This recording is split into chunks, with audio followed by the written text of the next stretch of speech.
Tii Item 502, January 27th, 2021. Apple Q4 call, iOS 14.4 Goldmaster. In this episode, we talk about Apple's latest quarterly report, iOS 14.4 Goldmaster, Project Titan again, a How Wrong Were They segment, plus listener feedback and more, all covered in depth starting after the intro.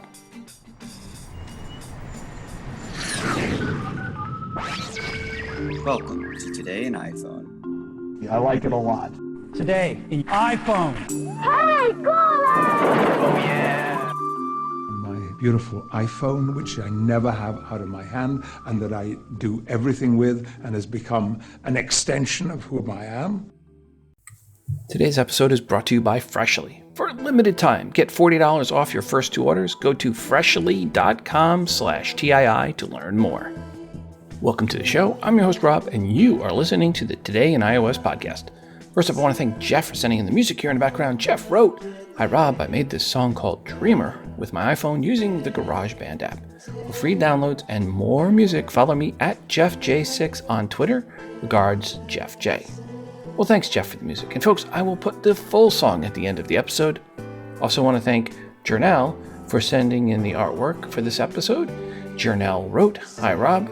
I did this drawing of Iron Man using Sketchbook Pro on my iPad 3 using the Pogo Connect stylus. Regards, Jernell." He sent that in a while ago. Thanks, Jernell, for the artwork. And folks, you can see this artwork in the free Tii app via the bonus button for episode 502 or at instagram.com/todayios and also at facebook.com/todayios. If you have some artwork and or music that you have created on an iOS device that you would like to share with the audience, please email it to me at todayios@gmail.com, and please make sure to include which app or apps you use to create said artwork and or music. Apple had their quarterly conference call today. This covering what we would call Q4 2020, but Apple, being out in front of everyone, calls it fiscal Q1 2021. In any case, it covers sales from basically October, November, and December 2020, i.e. the three biggest months of the year for electronic sales. So let's get into it. Well, Apple had a pretty darn good quarter. Matter of fact, the best quarter ever. Revenue, $111.4 billion with a B dollars versus $91.8 billion a year ago quarter and $64.7 billion the quarter previous. That is a 21% increase year over year, and the $111.4 billion for the quarter was an all-time high for any quarter in Apple's history. Total cash on hand now sits at $195.6 billion, up $3.8 billion for the quarter from $191.8 billion.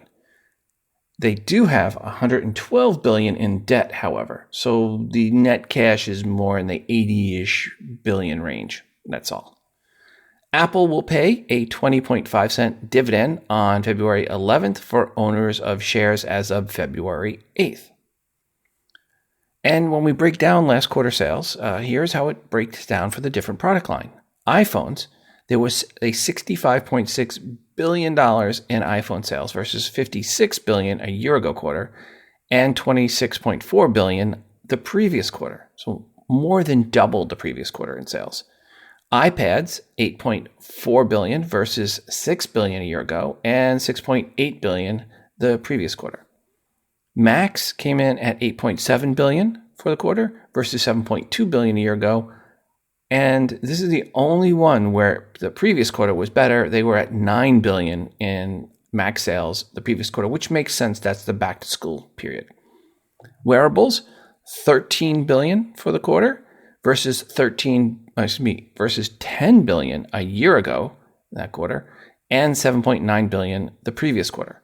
And then finally, we have services at $15.8 billion versus $12.7 billion a year ago and $14.6 billion last quarter. So Apple went up year over year in all the categories. They went up versus the previous quarter in everything except for Macs. And again, not surprising on the Macs because back to school was the Q3 calendar year. Miscellaneous notes from the call. There are now 1.65 billion installed active devices for Apple's user base. Over 1 billion of those are iPhones. 75% of Apple Watch buyers in the last quarter were first-time buyers of the Apple Watch. And that really is it, although Tim did say tomorrow, January 28th, probably today when you're hearing this, for some of you, is International Privacy Day. And we'll talk a little bit about privacy later in the episode. But happy International Privacy Day. Back to the call. One thing I do want to mention on the call, and this is something that Tim Cook said not just once, not twice, at least 3 times in the call, was that Apple is not dominant in any category, in any market. So what they're basically saying is if you look at iPhone sales, Apple is not the dominant seller of iPhones in any market anywhere. They have a lot of headroom. Matter of fact, they said in some markets that they're very, very small percentage. So they have a lot of headroom for growth, as how Tim Cook put it. He goes, not everyone has an iPhone, although it seems everyone I know pretty much does. But overall, globally, most don't. And in some markets, very, very few do. And Tim was very bullish on the ability for Apple to keep growing the number of sales they have, and they have a lot of room when it comes, again, to market share. But they are by no means getting anywhere close to capping out their market share. Or put another way, Apple thinks the stock still has lots of room to grow. Apple took about a month off from releasing betas, and then on January 13th rolled out iOS 14.4 Beta 2 and iPadOS 14.4 Beta 2, along with watchOS 7.3 Beta 2 and tvOS 14.4 Beta 2. So yep, they updated the whole team. And after a month of waiting for updated betas, I'm sad to say not much changed. It was pretty underwhelming. Beta 2, which traditionally have had many significant changes, did not in this case. To put how lackluster it is, think how much I have said already without you actually having me said anything that changed.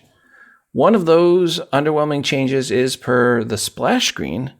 It is new in the Find My app. Wow. Some are speculating this change foretells of the oft-rumored AirTags. Well, let's just see. It is also reported there is some code changes and that Apple will start issuing out warnings to the iPhone users where you installed an unapproved camera, i.e. you changed out a broken camera module with a new, not OEM camera module. Obviously, only those that did have their camera module changed will be affected by this, and that's not many. And then, less than 2 weeks later, on January 26th, Apple released iOS 14.4 Goldmaster to the masses. To summarize what you get with iOS 14.4, 1. Support for smaller QR codes. 2. Bluetooth device setting additions specifically per third-party Bluetooth audio devices. 3. The aforementioned camera module authenticity warnings. 4. A bunch of bug fixes. 5. A new option called Time to Walk Stories, which you need an Apple Watch running watchOS 7.3, and then you can hear stories where guests share inspiring stories as you do a workout, like one story with one of my new neighbors, Dolly Parton. Yep, she lives in my town. And then 6, new features of the HomePod Mini per handoff with the iPhone 11 and 12. And then the big one, patches, security patches, lots of patches. Because yes, we do need those stinking patches. In addition to iOS 14.4 going Goldmaster, Apple also went Goldmaster with iPadOS 14.4, watchOS 7.3, and tvOS 14.4. Finally, these updates, as I mentioned, also fixed the security issues. As such, it is best to upgrade sooner rather than later.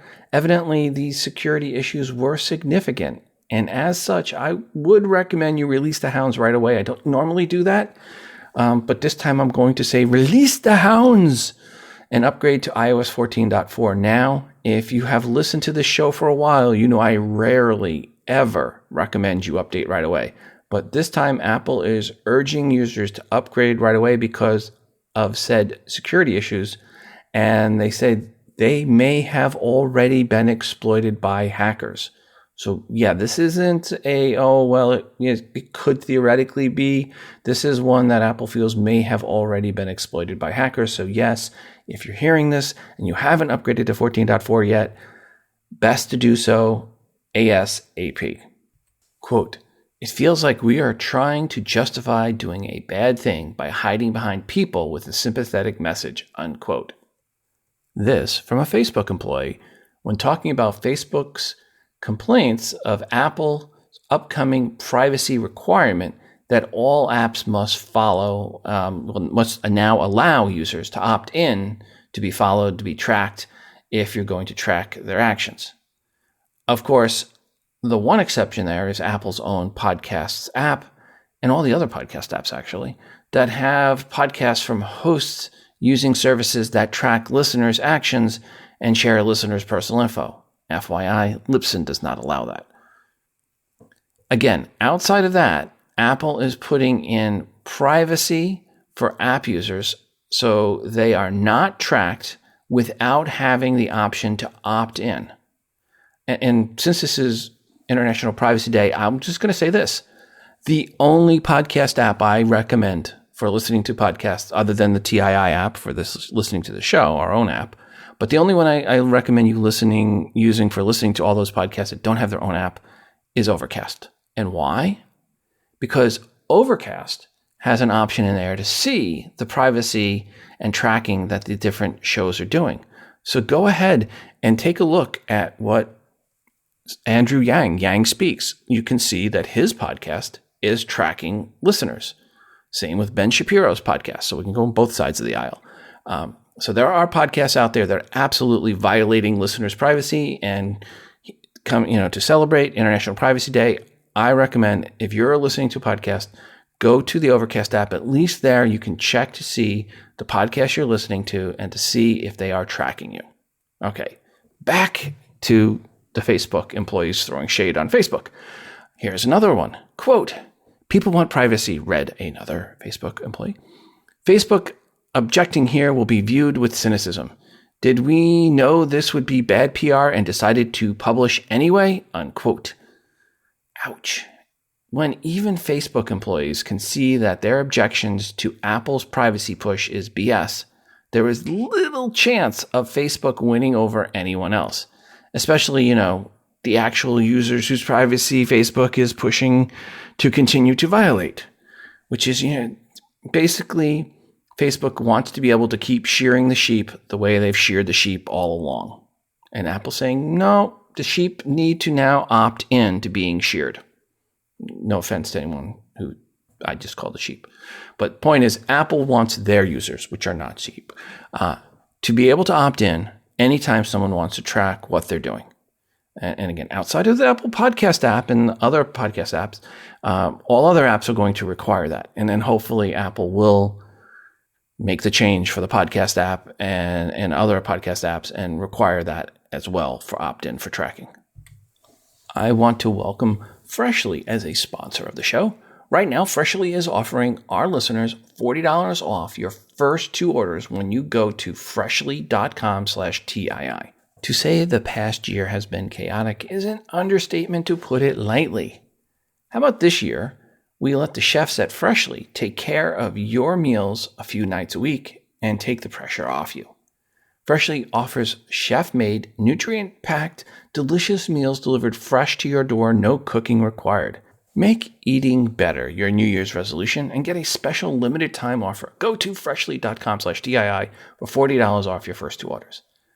With our moving from one city to another, from temp housing to permanent housing, and then getting a house that needs a lot of work, it is really nice to not have to deal with extra grocery shopping and then the cooking and the cleanup. We needed a break, and Freshly has been a really nice break. Ordering is easy. Visit freshly.com and choose from over 30 delicious, satisfying, better-for-you meals. A couple of my favorite meals have been the steak peppercorn with sautéed carrots and green beans, and the home-style chicken with masterful mac and cheese. The latter one was definitely the winner with the kids as well.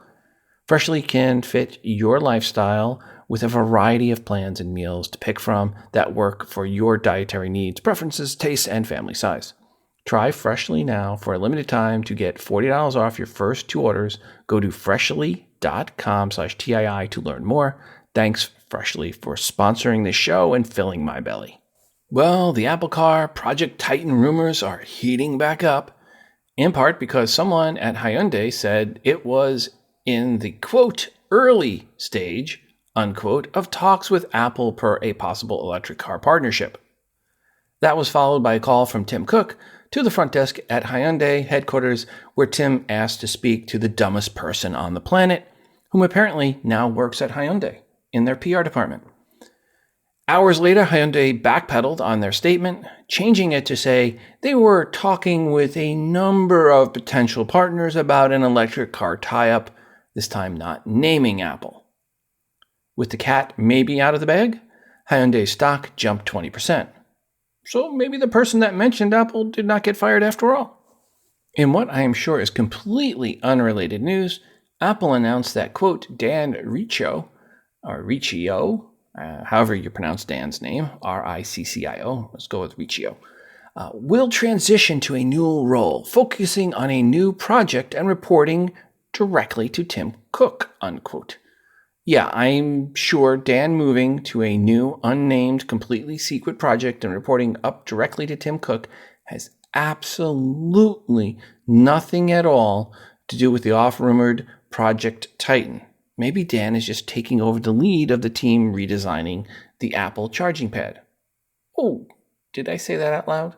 Oh, and for those wondering who Dan Riccio is, he is Apple's Senior Vice President of Hardware Engineering, reporting to CEO Tim Cook. Riccio leads the Mac, iPhone, iPad, and iPod engineering teams, which have produced numerous products. Well, at least that was until Apple's announcement that he's now moved on to head up some unnamed project, which I'm sure has nothing to do with, say, the same football team name here in Nashville, Tennessee. For those of you outside the U.S., they're called the Titans. Ooh, I'm excited. We have a How Wrong Were They segment. Back in May 2014, I went over an article in which Fred Wilson, a known VC, said that Apple won't be a top tech company by 2020. Back on episode 306, that was in May 2014, I said, quote, this next one will be a future How Wrong Were They? And actually, it is by someone who has to be at times the dumbest VC in America, Fred Wilson. This is the guy a couple of years ago that was pushing startups to develop for Android first, then iOS. A stance pretty much everyone today agrees, today being 2014, agrees is stupid. And well, a few years ago was really stupid. This is not about Fred's past stupidity. This is to talk about new stupidity from Fred. This time on the stage of TechCrunch Disrupt, talking to Michael Arrington, he said by 2020, Apple would not be one of the top 3 tech companies as far as market cap goes. His reasoning is Apple is rooted in hardware, and all hardware is becoming a commodity item. Except, when that hardware is from Apple and is not a commodity, but a luxury item. He said the future is all about the cloud, and Apple is not good in the cloud. Yes, because everyone is so excited to give all their data over to the NSA. Google. Look, Fred Wilson was has pretty much been an Apple hater for a long time, and an Android fanboy for a long time. And Fred has said some dumb things. But to say Apple will not be one of the top 3 tech companies in 5+ years is a stretch at best, at least when you look at recent past data and trends. Apple looks to be in a good place for future dominance. And I think Fred completely dismissed that people don't want commoditized hardware. They want the best hardware, something that looks good and feels good when held. If I was going to pick the top 3 tech companies in 2020, I would pick Apple, Tesla, and Netflix. These are 3 companies with loyal followings, unquote. So yeah, for anyone that listened to my advice from May 7th, 2014, episode 306, and invested in Apple, Netflix, and Tesla, you are very welcome. Again, you can go back to 306, hear all my comments, but since 2020 is now over, it was definitely time to follow back up on that old prediction from Fred.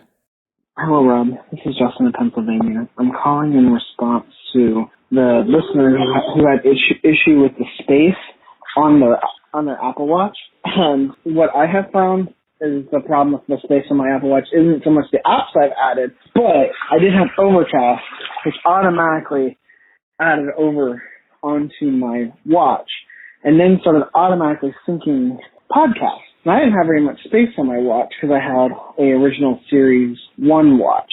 And basically, he might have had, if he had the podcast app from Apple, maybe those episodes were being synced over to his watch so you could listen to it without the phone.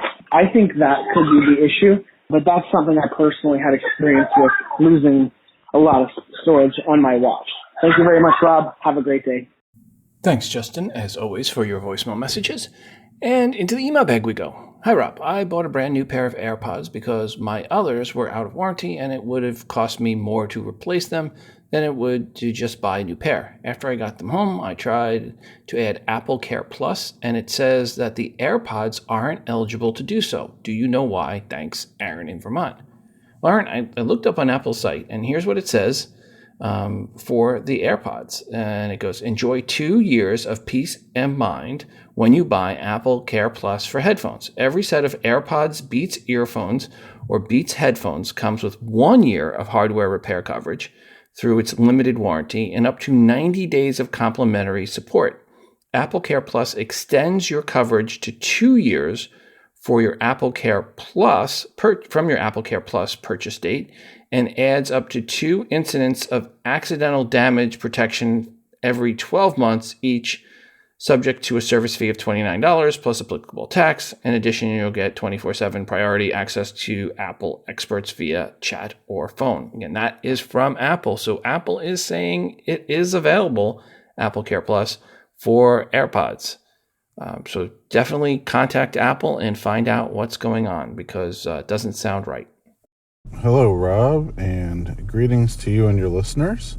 I have a question relating to CarPlay. This has been happening to me for a while now, to tell you the truth. I've kind of just been ignoring it. I think it started at the 14.0 update, if I'm not mistaken, perhaps the 14.1. But when a phone call comes in while I'm listening to my music, at least on Spotify, that's about the only thing I use right now. Of course, the music stops when the phone rings, but then when I answer the phone, the music starts playing through my phone rather than through CarPlay. So I have to pause it on the phone. I wonder if anybody else has been having this issue or if there's a fix for it. Thank you very much. Thank you for your show, and have a wonderful day. And that message is from Dave in Springfield, Illinois. And I'll throw it out to the audience. If anyone can help Dave, if you had this issue, you fixed this issue, you had this issue and someone else fixed it for you, please give us a call, 206-666-6364. That's 206-Moondog, or record your feedback and email it to us at todayinios@gmail.com. And back to the email bag. Hey, Rob, I'm running iOS 14.1 and I've been experiencing an issue where the native Photoshop app launches intermittently and unexpectedly while I'm doing other things. Anyone else have this problem? I haven't installed 14.2 yet. Thanks for all you do, Rob. I hope you and your family are settling in nicely into your new home. Enjoy the holidays and keep up the great work. Regards, Tammy, near St. Louis. Tammy, thank you for that. And I would say first thing is to go to settings and accessibility and see what you have set up for triple tap on the back and double tap on the back of the phone. Depending on what you have, you might be double tapping or triple tapping the back of your phone and it's launching as it's expected. So, definitely go into your phone, go to the settings app, go to accessibility, go to touch, then scroll to the bottom, see what it says for back tap. If it says on, then tap that there, and then see what double tap is set to and triple tap are set to, and see if either of those would make sense for why this is launching when it is. Or before you even go to that, you just might want to double tap and triple tap your phone and see what happens.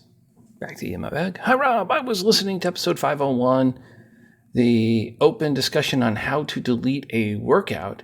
Another easy way to delete the workout is look at the workouts on your display summary page and press more, This will give you the list of all the workouts and slide left at that point.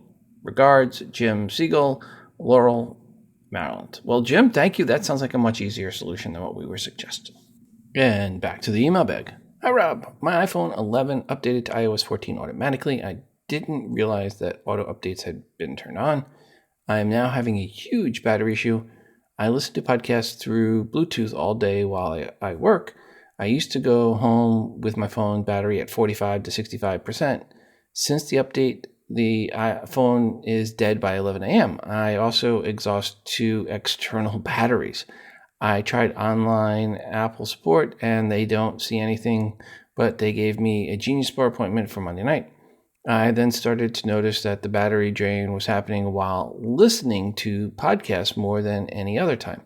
I stopped using the app iCatcher and switched to Overcast. I immediately went back to the regular similar battery levels of 45 to 65. I contacted iCatcher to make the maker, and he is not aware of any problems, but he has not upgraded to iOS 14 yet. He sent me a beta to try, but I'm having the same trouble. I turned off the app background, auto refresh, and cellular data with iCatcher to be sure that wasn't a new problem. It did not improve. Today I listened for 3 hours with Overcast and the battery dropped 15%. I listened to 2 hours with iCatcher and the battery dropped 31%. I'm thinking it's iCatcher. Do you think there could be something wrong with my phone? With COVID and this being the week for Christmas, I am looking to avoid going to the mall for the Genius Bar appointment. I don't expect you to diagnose my problem, of course. Just wondering if you might have any ideas of my puzzle. And then I wrote back to Dan and said, "Hi, Dan. Have you updated to iOS 14.4? So I got to this a little late. Sorry, Dan. 14.4 that just came out. If so, did it fix the issue? It has many bug fixes in it and a few needed security patches. So if you have not updated to 14.4, you should now update. Let me know after you update to 14.4 if that fixes your issues. Regards, Rob." And then he replied back, "Hi, Rob. I'm sorry I never followed up with you when I finally figured out the issue was actually an app, a podcast app called iCatcher. I really did not want to go to the mall or an Apple store a few days before Christmas, so I started trying to eliminate things that I did to see if I could figure it out. I started switching apps to different type. I switched my Bluetooth headphones. Eventually, I realized it was iCatcher. The developer has always been very responsive, and he was shocked to hear my troubles. After asking around, he found others with the problem and soon figured out that the battery drain was being caused by an old feature that he brought back by request. But when he brought it back, he enabled it for everyone by default without realizing it. The feature shows the screen on the screen the countdown of what time is left in the podcast in large letters with the title. Apparently, some people listen to the podcast in a large stereo and wanted to see that displayed. I actually remember seeing the podcast screen start showing that and even thinking to myself, that did it always do that? Did I not see it? So anyway, once I turned that feature off, all went back to normal with my battery. I'm also running a beta through test flight for the developer. Seems odd that one little thing like a counter could cause such a headache, but I don't know a thing about programming. I guess, though, through all my tests and then going back and forth with developer, I just forgot that I hadn't emailed you also. I'm on 14.4. I had actually heard that there was a lot of bug fixes and even some really big security patches, so I took a chance and updated immediately. Hope all's well. Stay safe. Thanks, Dan. Well, Dan, thank you for the feedback on that. So, folks, if you have iCatcher and you had some issues, you may want to turn off that feature with the countdown, especially if you didn't even realize you were draining your battery because of iCatcher. So, there you go. I have some much longer voicemail messages. One from Aaron in New York, one from Justin in PA. Actually, there's multiples from both of them. One has to do about phone case reviews, and the other one is about reviews of getting iPhone 12s. And I'm going to put them at the very end of the episode after the music. So stick around after the music for some longer voicemail feedback. In the meantime, I have a couple more emails to get through. Hello, Rob. Great to hear the show again. On my iPhone XR, the modem firmware goes backwards by 1 when updating from iOS 14.3 to iOS 14.4 Beta 1.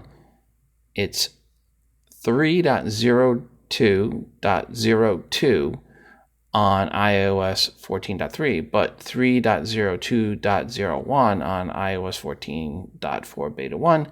Never seen this before. Any thoughts from you or the listeners? Please help. Cheers. Merry Christmas, Greg, Major in New Zealand. And I said, hi, Greg. Did you upgrade to 14.4 Goldmaster yet? If so, what did the modem update to?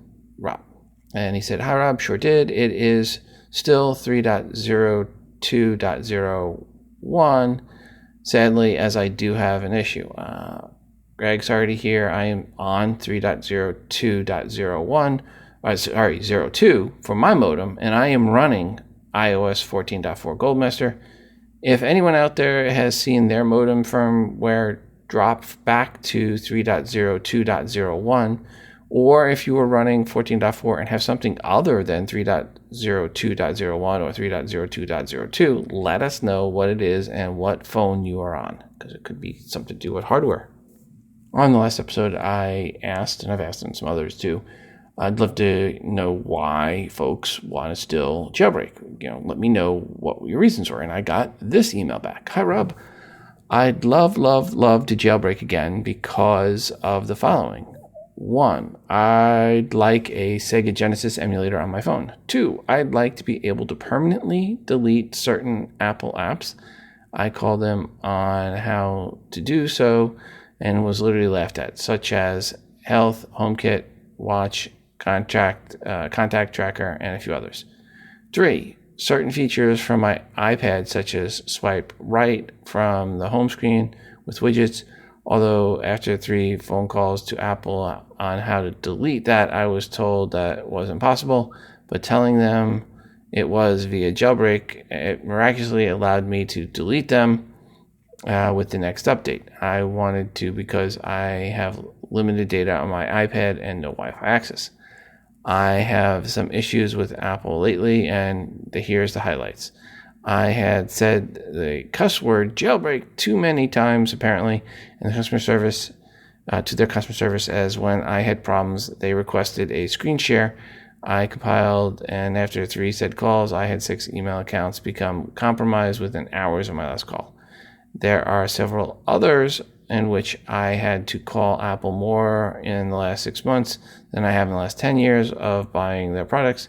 It seems to me that they've gotten to a point that they realize they have no real competition, and I think it's made them pretty arrogant. Before you think I'm on a rant, let's list some things. No brick in the new iPhones, and we should be proud of them for that? ? No brick with a $550 set of headphones. I searched a song on Google and Apple had an ad for it. I clicked on it and it brought me to their subscription in Apple Music. I signed up and redirected me to said song, unavailable at this time, quote unquote. I still haven't gotten refund for the service and only have 12 days of said subscription left, even though I deleted the music app and canceled said subscription within minutes of buying it. I didn't download or listen to anything else from them either, by the way. I am honestly hoping for the day they have real competition that doesn't compromise users' info. At this point, I'd be happy to switch, but guess what? That's not going to happen, and Apple knows that. They're just the biggest bully in the schoolyard now, like the kid that was held back for 5 years. That's why I want to jailbreak. Best regards, Jason H. Jason, I understand the game emulator, and that would be nice. It would be nicer if Apple just had all of those game emulators in the store. I'm guessing they're not in there because Sega doesn't want to sell them for mobile. And that, some of these emulators are not 100% above board. So anyway, I can see having some game emulators in there and a few other small reasons. But overall, still not seeing the need for jailbreaking anymore. And now it's time to talk to Siri. What are you doing for Valentine's Day? Fielding dozens and dozens of requests about where to buy dozens and dozens of roses. What are you doing for Valentine's Day? I'm finding all the flower shops, making all the dinner reservations, and playing all the Marvin Gaye. It's a busy day. Thanks once more to our sponsor for this episode, Freshly. Make eating better your New Year's resolution and get a special limited time offer. Go to freshly.com/TII for $40 off your first 2 orders. Before we go today, I want to remind you to send your feedback to the show, 206-666-6364. That's 206-Moondog. Or record your feedback and email to the show at todayinios@gmail.com. Feedback can be a question or comment per something someone said on this episode, or it can be a question or rant you have about something else. An Apple app or product review, good or bad, as long as it's iOS related, it is welcomed. I'm always looking for new artwork to feature that you create on an iOS device. I'm running out. Please put some TII branding on it and send it in. And of course, we are always looking for more music created on an iOS device to play on the show. Also running out of that. This is your show, and your feedback is greatly desired. And don't forget to check out our moderated MeWe community by going to todayinios.com/community. When you go there, you need to request to be added. I have 2 questions. First one seems to quickly weed out the Android fanboys. I ask which is the better OS, iOS or Android. And the Android fanboys just can't bring themselves to say iOS. I recently rejected 40 people for saying Android or neither. Yeah, gone. Anyway, it's a nice, safe Android fanboy free zone. You can ask questions or post articles about pretty much anything Apple related. And finally, check out the Tii app, which is free to you. Search for Tii in the iOS App Store. It is the best way to consume the show and to get push notifications each time a new episode of Tii is released. It is fully voiceover friendly, of course, and please go right now and download the Tii app or get the update. Until the next time, I'm your host, Rob, reminding you, go Chiefs. The show is hosted on Libsyn.com and part of the Libsyn Media Network. If you are looking for podcast hosting, go to Libsyn.com. That is Libsyn.com for hosting for your podcast and creation of your own smartphone app. The Today in iOS podcast can be found everywhere you listen to podcasts. That includes Apple Podcasts, Spotify, Pandora, Overcast, Stitcher, and everywhere else you listen to audio.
Hi, this is Aaron from Brooklyn, New York. I am buying an iPhone Pro Max. I have the iPhone 5S, and I was going to buy a new iPhone last year because I keep my phones usually until I can't upgrade the operating system anymore. And I heard that 5G was coming on, wanted to future-proof my phone, so I waited a year. I decided to go with 512 Pro Max because might as well get the most, and then it's future-proofing me for the future, and I don't have to, upgrade so soon. And I also love the camera specs, but feel that if you have a slightly earlier model, maybe this isn't the time to upgrade. But I do feel that if you can't upgrade your phone anymore to the new iOS, it's a worthy decision to buy this year's phone. And as well as what everyone said, what's this? They take out the headphones. I agree with that. They don't sound good. They don't fit in my ears or any of my family's ears. And they just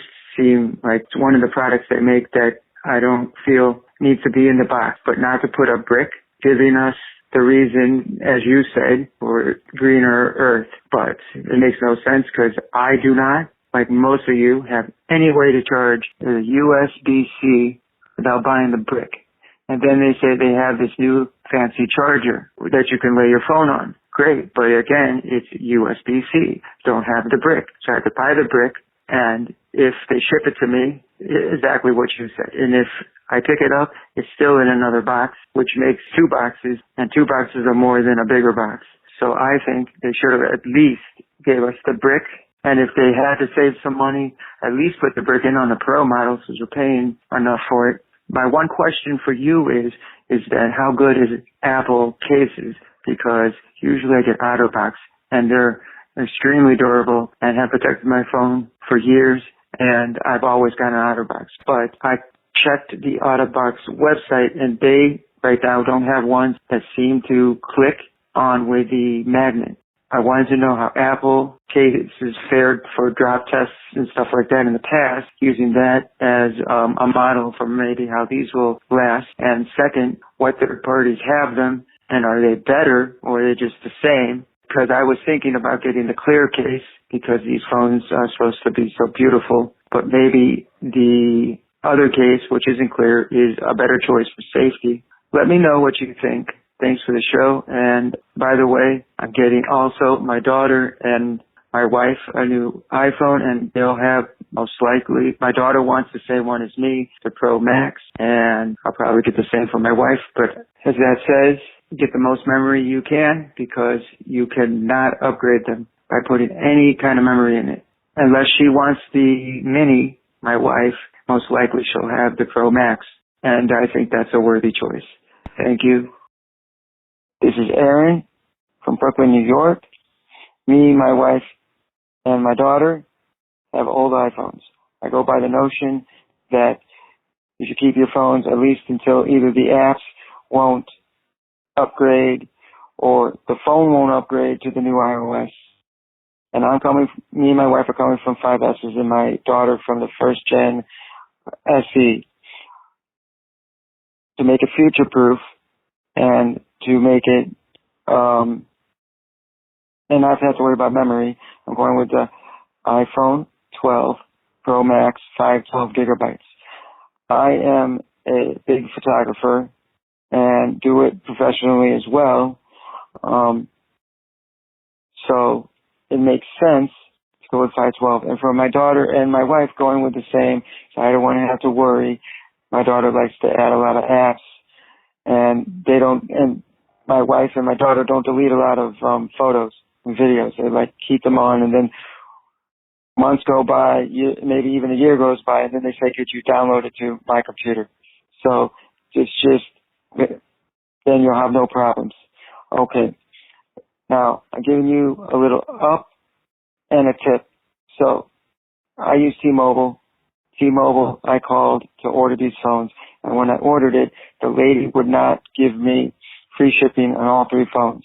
After a while, she said, okay, fine, I can give you 2, but you have to pay for 1 shipper.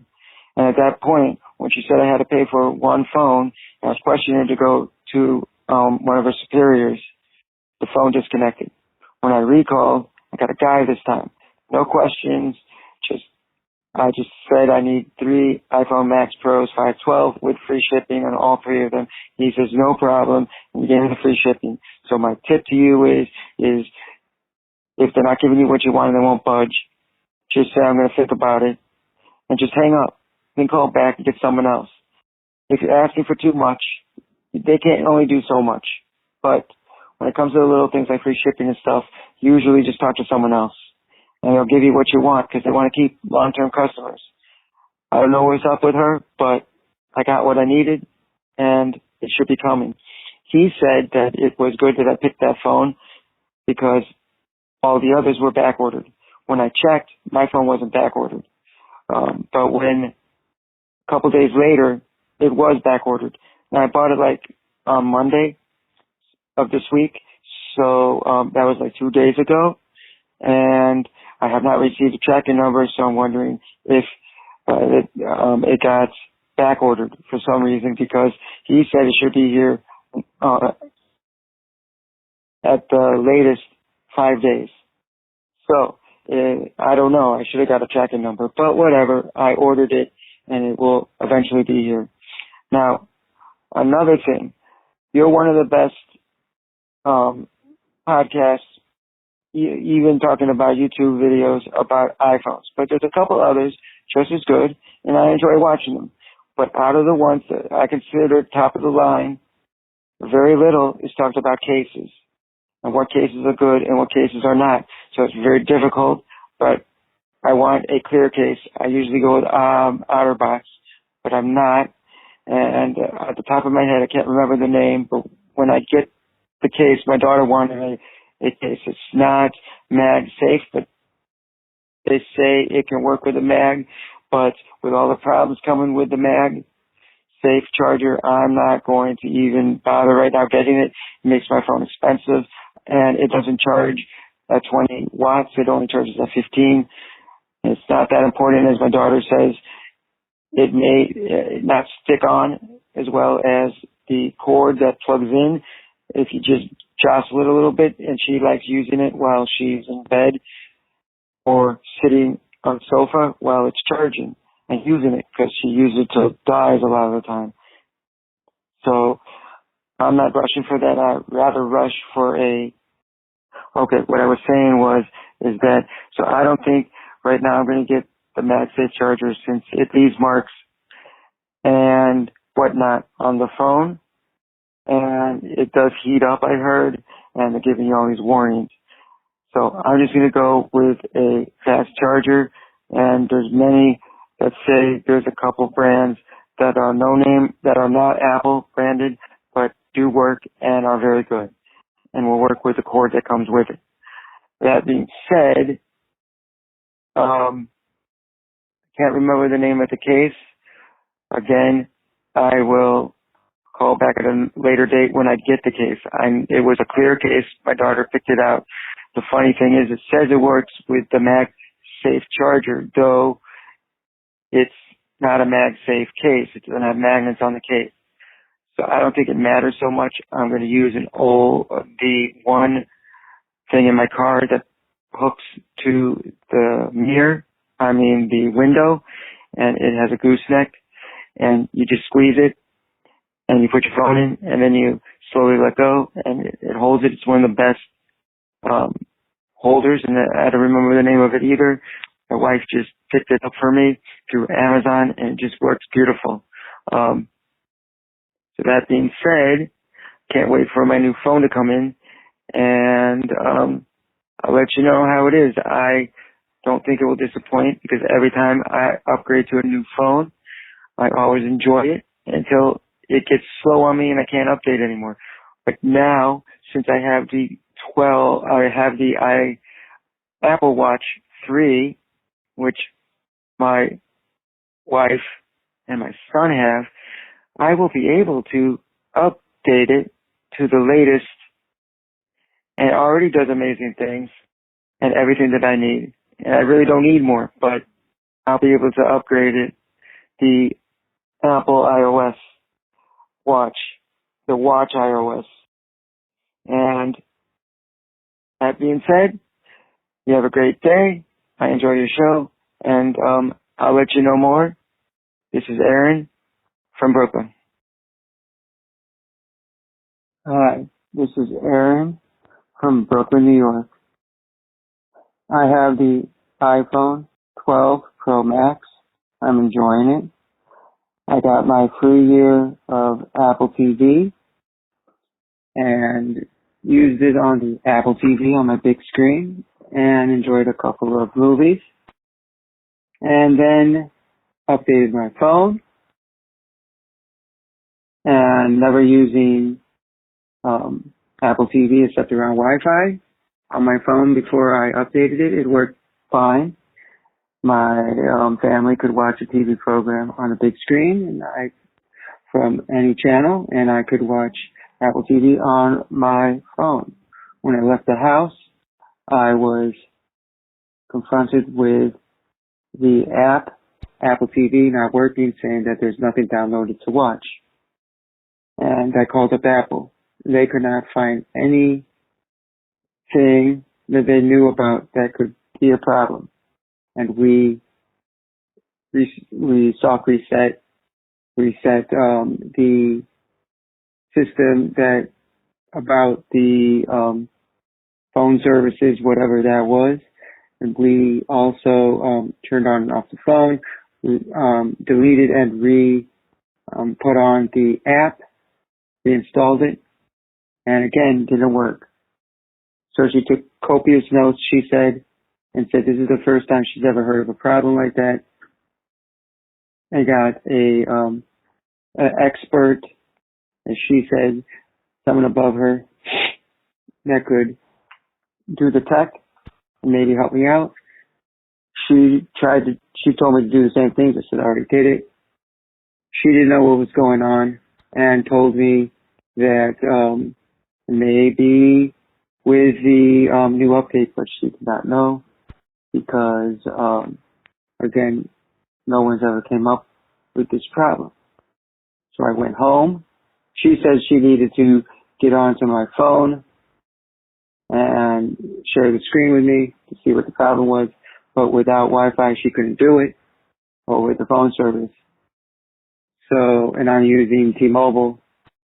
She then said, so then I went home. And she said she could call back. Haven't called back in a few days, so I have no time. But I made some time tonight to let you know. So when I was at home, it worked again.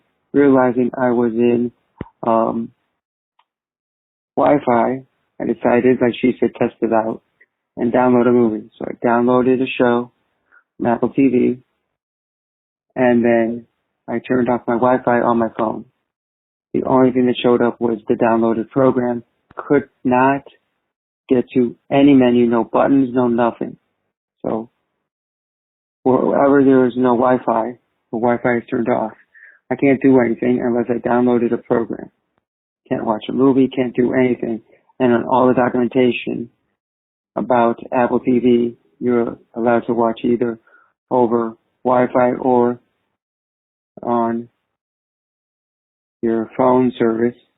And I have unlimited data. So I didn't run out of data. And this was at nighttime, so this is the crowded time where they could slow you down. Nothing showed up.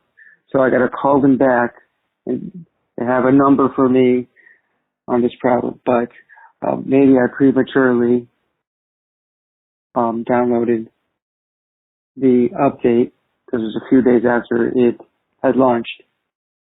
And since you don't have the show as often as you used to in the past, you know, I just downloaded. Plus, it's a new phone, and I'm excited about it.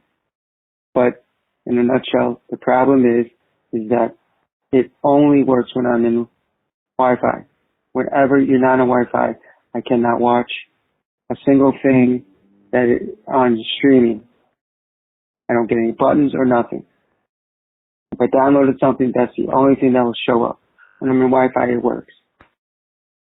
I want to see if any other listeners have this problem. And I never checked the app before I downloaded the update. because it was just working, and I didn't need it when I was out. I just assumed it was working. It may have not worked then too. This is Aaron from Brooklyn, New York. I called you about Apple TV's problem. I'm updating you, and together with the team of listeners, we'll find out what's happening sooner or later. I called back. I gave them the note, and just to remind you, everything works on Wi-Fi on my iPhone, and it works on my Apple TV. Okay, that being said, whenever I'm on cellular network, because I went home and turned off Wi-Fi on my phone, and it did not work. No buttons, no nothing. I downloaded the program for offline watching. That's the only thing that eventually showed up. So I can watch, if I download something for offline viewing, but I could not watch any Apple TV program via cellular. When I called back, they got me a senior advisor because I read the notes. The senior advisor said to me that if everything works on Wi-Fi, then you have to call your cellular provider, which mine is T-Mobile, and ask them to help out and to fix the problem. So I said to them, which makes sense to me, but you can correct me if I'm wrong. Apple makes a product, and that product is engineered by Apple programmers to make Apple TV work. And it says on your site, and so they made it work on Wi-Fi and cellular. That being said, T-Mobile could fix their cell towers to give you better service, but I already got great service. I had 6 months in the past, a few years ago, that it didn't work, but all my video apps came in my buttons. It'll keep refreshing the video and sometimes timing out. But I could start it because I had a button. I couldn't get any buttons now.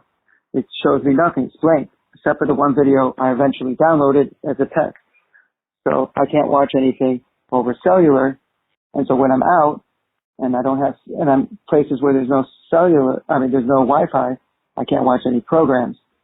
And I told them, and she just says, well, they could fix it. And I said, but if it's a problem with your programming, they don't have the lines of code. They're not going to be able to go in and fix it. They can't update Apple iOS to fix an issue, which the last person said it could be when you updated it. And I was the first person to bring this up to the regular person on the phone and then the expert that they have, the senior advisor. Okay, so that being said, it's the first time Apple dropped the ball on something. I did ask them when they did give me my service back on my iPhone, I would like you to start the free year all over again so I get a full free year of working. They don't seem to say anything like, no, we can't do that. She today said. So then I said, and this is a little kicker, I said every time I call my T-Mobile about T-Mobile issues and I get someone else, they give me different answers. Okay? And then eventually you get one that works and we're done. So I said I could call back and someone who has more knowledge who watches, because the first person I called didn't have knowledge about watching videos on her iPhone because she did not watch videos on her iPhone. I call you up and you don't tell me if you have knowledge or don't have knowledge. You just tell me you can't deal with it. So I thought call back, I get a different answer. She says then you're free to call back, get a different specialist, senior advisor, and they may tell you something different. But our policy is if it works over Wi-Fi, then we're done. That's what we're responsible for. But on the description it says works with Wi-Fi and cellular. And my cellular is perfect because Netflix, HBO, Max, and Hulu, which I own, and I also own Spotify. I pay for it without commercials and everything. And all those streamers work perfectly over cellular and over Wi-Fi. And as long as I have data on my plan, I'm good to go. And I just upgraded to unlimited plan. And so now I don't have any slowing down. It's always there and it doesn't even work. She had no clue and wants to pass it off. So let's see what the viewers can do. I've seen this happen in the past, and maybe this is an issue for more than just me. Hello, Rob. It's Justin in Pennsylvania. I'm calling to review a product that can be used on your phone. It's called the O-Snap. Now, I have reviewed the original O-Snap, which I really enjoyed when I first got it, but it had durability issues like crazy. Like, it broke a bunch of times. It sent me through, and honestly, I never got it fully working, but I really liked the idea behind the grip because it was one that had like a snap band on it that would snap. You could snap and hold it and would actually wrap around your finger, and then it allowed you to slide the grip up and down the phone. So because of the durability issues on their first one, they have started a new Kickstarter, which has finished a while ago, and I just received my products about a week ago. So I got the new O-Snap. It's a circular grip that's only about 3 millimeters thick on your phone. It connects with a metal ring that you stick on your case or directly on your phone, but I really don't recommend setting it on your phone because a lot of people in the Kickstarter have had issues doing that. Plus, who doesn't use a case? So I'm using an Apple Clear case, and you want to place it directly centered on your phone. So they claim it won't block wireless charging. Now, I can tell you I have 2 easel-style chargers that I still do not get wireless charging with the grip on, but the grip comes off very easily by removing it, like pulling on it, because it's magnetically attached to your phone. So you can do that. But there is actually a new product they made, which I'm going to have to do in a different review because it's too long, because I have to cover this one. Now, on this one here, it's an elastic band that you slip your finger in and then it holds onto your finger. And you can also turn it 360 degrees rotation on that metal ring. So you can get landscape mode while holding it, and you won't drop your phone. Also, it kicks out into a stand. It works as a stand in portrait mode if you're looking down at your phone, or in landscape mode if you're watching a video. And it's awesome. The stand is my favorite feature of this grip. Plus, you're not going to drop your phone when you have your finger in it. It's attached to you. It's elastically holding onto your hand. So snap mounts you can put in your shower or wherever you want. Metal plates you can stick everywhere, and it sticks on good. It sticks on really good to the fridge, and it sticks on to, like, I have a metal door which I like to stick it to, and that way it doesn't fall. I love this grip. I highly recommend it. It's the O-Snap. You can purchase one at osnap.com if you're interested in looking at what I'm looking at, and I am using the plastic version. They do make an aluminum version, which I got as well, but I much prefer the plastic version. It's way more comfortable on your hand. So I'm going to call back and review the Snap Charge, which is the charger that goes with this grip. Thank you very much, Rob.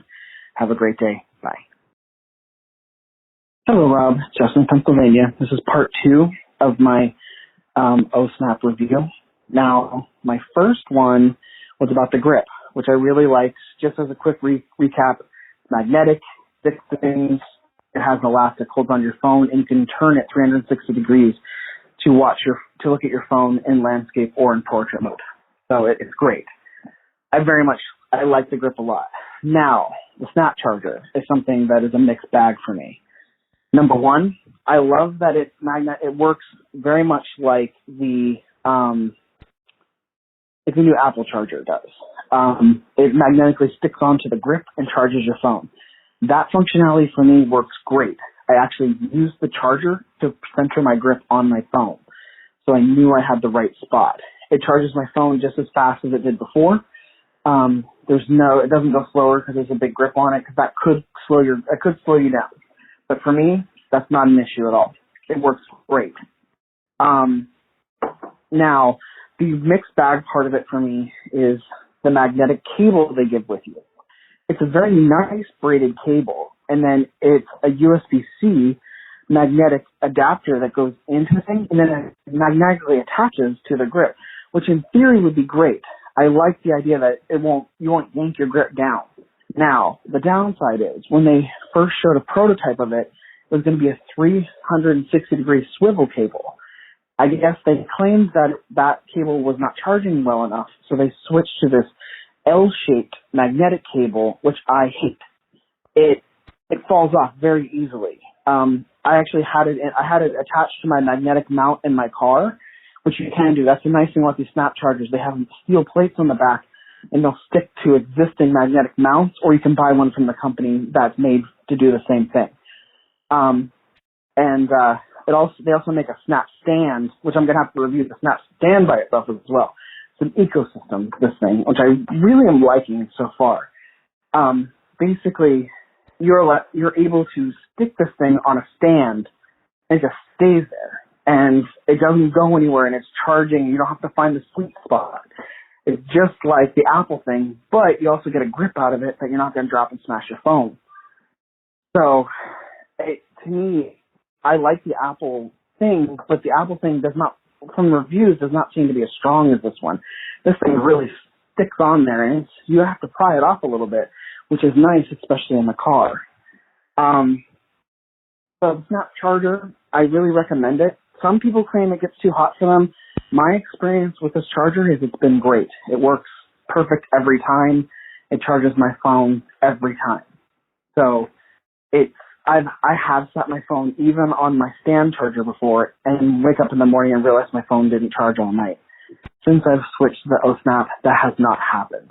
So this system is something I very much like, and it's something that if you're interested in, you can look at it at osnap.com. Thank you very much. Have a great day. I will call back about the Snap Stand.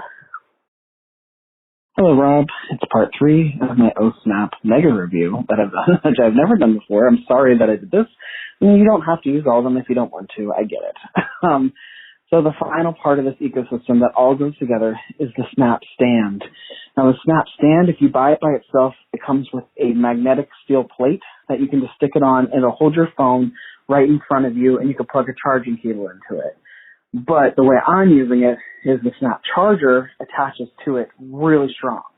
And then that sits on my bedside table. And then I have this nice stand that I can actually always align it to myself so that I can get my Face ID to always to work. Because sometimes when you're waking up, or if you just want to check something really fast, or someone's calling you, I don't have to grab for my phone. I can actually just answer it because it's right there, right in front of me. It hovers right there, which is great while it's charging.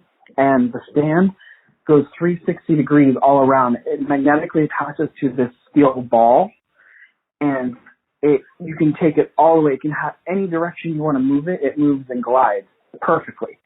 And then you just pull your phone right off of it when you're done charging it. The Snap Stand is beautiful. It's an aluminum. I got a black one, and it has a nano suction plate on the bottom to stick to your table, and it's also magnetic. So the nano suction does not quite stick to my wooden table.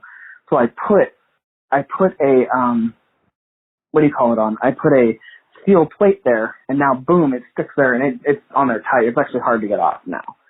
So it's on your thing. It's not going to fall off. It holds your phone, charges it perfectly every night, and I really like it. So the Snap Stand, I believe, is, so just to go to the pricing on everything, the OSnap plastic grip is $20. The aluminum version is $30. The Snap Stand, I believe, is $30, and the magnetic chargers are $35. If you buy them all together, if you buy like a package of them, you can get free shipping. Otherwise, the shipping can get pretty expensive. So it's not cheap, but I can honestly say it has made my phone more useful. It is so much better for charging, and it kind of gives you that iPhone 12 to my iPhone 11 thing. Also, just as a side note, all of these products also work on the new iPhone 12. They tested it. It doesn't. The new magnets in iPhone 12 do not interfere. So I don't know if you're going to play all 3 of these, Rob, but I felt like I had to review each thing separately because each one I really thought had pluses and minuses. Actually, the grip and the stand are great. The Snap Charger, one other thing, that Snap Charger, you don't have to use the magnetic cable. You can use your own USB-C to USB-A cable. So there's that. So that's actually what I started doing. I just don't like the magnetic cable. But overall, it's a great product. Thank you very much, Rob. Have a great day. Bye.